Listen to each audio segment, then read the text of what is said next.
ngàyនេះមកផ្លាប់របបពិសោធន៍ជិះរថភ្លើងទៅលេងខេត្តកំពតម្ដងសួស្តីអ្នកទាំងអស់គ្នាថ្ងៃនេះខ្ញុំមកជិះរថភ្លើងទៅលេងខេត្តកំពតមួយថ្ងៃពេញអ្នកទាំងអស់គ្នាបានសាកជិះរថភ្លើងថ្មីនេះនៅបើនៅទេមកខ្ញុំបង្ហាញចំណុចខ្លះៗរថភ្លើងក្រោយនេះគឺស្តង់ដារជប៉ុនពិតៗ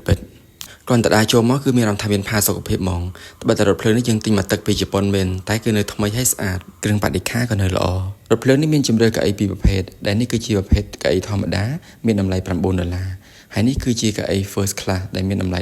$15កៅអីមានភាពធំទូលាយជាងកៅអីធម្មតាទន់ស្រួលអង្គុយកៅអីមានភាពបត់បែនដែលមានប៊ូតុងអាចយើងចុចសេរីតម្រេកខ្លួនតម្រេកកៅអីហើយគេងបានយ៉ាងងាយស្រួលទោះបីជាជីច្រើនម៉ោងក៏អត់មានអារម្មណ៍ថារឹងខ្លួនដែររថភ្លើងនេះគឺមកពីជប៉ុនពិតមែនសូម្បីតែអក្សរជប៉ុននេះក៏គេអត់តបដូរចេញដែរហើយគេមានកន្លែងយើងដាក់អាហារញ៉ាំដូចនៅលើយន្តហោះអញ្ចឹងមានកន្លែងដាក់ភេសជ្ជៈសូម្បីតែកន្លែងដាក់ជើងគេក៏ងាយស្រួលដែរអាចបត់បែនបានយល់ទៅមានអារម្មណ៍ថា comfort ហ្មងផ្លាប់ដូរបរិយាកាសមកជិះរថភ្លើងចេះខ្ញុំជឿថាអ្នកទាំងអស់នេះគាត់តែមានអារម្មណ៍ថាប្លែកជាមួយនឹងទេសភាពដ៏ស្រស់ស្អាតនៅតាមផ្លូវ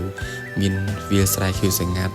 ព្រៃភ្នំនិយាយទៅគឺមានអារម្មណ៍ថាស្រស់ស្រាយហ្មងទោះបីជាយើងនៅក្នុងរថភ្លើងក៏ដោយហើយទោះបីជាយើងជិះយូរម៉ោងក៏មានអារម្មណ៍ថាធុញដែរជិះបានប្រហែលជា2ម៉ោងមកដល់ចំណុចតាកែវគេឈប់ឲ្យយើងសម្រាប់ប្រហែលជា5នាទីអញ្ចឹងខ្ញុំក៏ចុះមកទិញអីញ៉ាំមានតែនំនែកបែប local យើងហ្នឹងយើងអាចទិញយកមកញ៉ាំនៅក្នុងរថភ្លើងជិះមើលទេសភាពបន្តទៀតអញ្ចឹងណាអូនិយាយអញ្ចឹងនៅលើរថភ្លើងក៏គេមានលក់អាហារសម្រន់ខ្លះៗដែរដូចជាសាំងវិចហើយនិងភេសជ្ជៈខ្ញុំសូមជម្រាបជូនអ្នកដំណើរទាំងអស់ឲ្យបានដឹងថានៅរយៈពេល5នាទីទៀតរថភ្លើងយើងខ្ញុំនឹងធ្វើដំណើរទៅដល់ស្ថានីយ៍កំពតបន្ទាប់ពីចំណាយពេល4ម៉ោងឥឡូវខ្ញុំបានមកដល់ស្ថានីយ៍កំពតហើយមកដល់ភ្លាមគឺអត់មានរងចាំយូរទេហៅ Pass App ជិះទៅរោ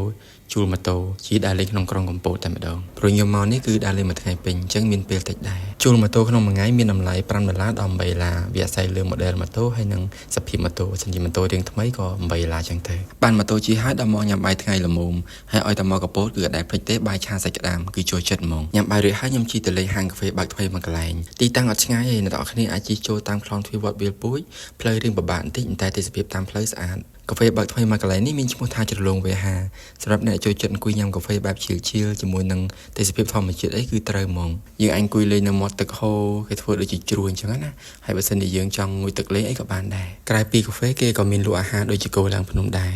ចេញពីហ្នឹងខ្ញុំទៅលេងកែបផ្លូវទៅកែបឥឡូវស្រួលអ្នកទាំងអស់គ្នាជិះតាមផ្លេតដល់ហើយមកដល់កែបចូលផ្សារក្តាមទិញអីយកទៅញ៉ាំនៅមាត់សមុទ្រហើយអត់ភ្លេចទេនំស្លឹកចាក់ខ្ញុំមកនេះភ្លៀងរហូតអ្នកទាំងអស់គ្នាភ្លៀងរាំ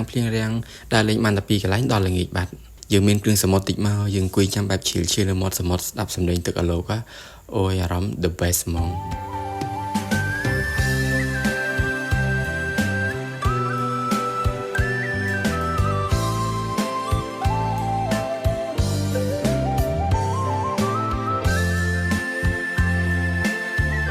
បន្ទាប់ពីញ៉ាំអីហើយខ្ញុំនៅចាំមើលថ្ងៃលិចសិនយើងដើរលេងតាមមាត់ឆ្នេរស្ដាប់សំឡេងទឹកអាឡូមើលថ្ងៃលិចចឹងគឺអារម្មណ៍ស្រស់ស្រាយមែនទែនមើលថ្ងៃលិចហើយខ្ញុំត្រឡប់មកកំពតវិញចង់និយាយថាកំពតឥឡូវស្អាតដល់អ្នកគ្នាគេរៀបចំឆ្នេរខ្សាច់នៅតាមមាត់ព្រែកហើយគេមកអង្គុយបែប relax ជាមួយក្រុមគ្រួសារមិត្តភ័ក្តិអីនៅនឹងមើលទៅលយមួយយ៉ាងគេរៀបចំស្អាតអញ្ចឹងកំពតឥឡូវល្បីហើយមានគេមកលេងច្រើនវីដេអូខ្ញុំមានតែប៉ុណ្្នឹងទេអ្នកនរគ្នាអរគុណសម្រាប់ការទស្សនាជួបគ្នានៅវីដេអូក្រោយទៀតបាយបាយ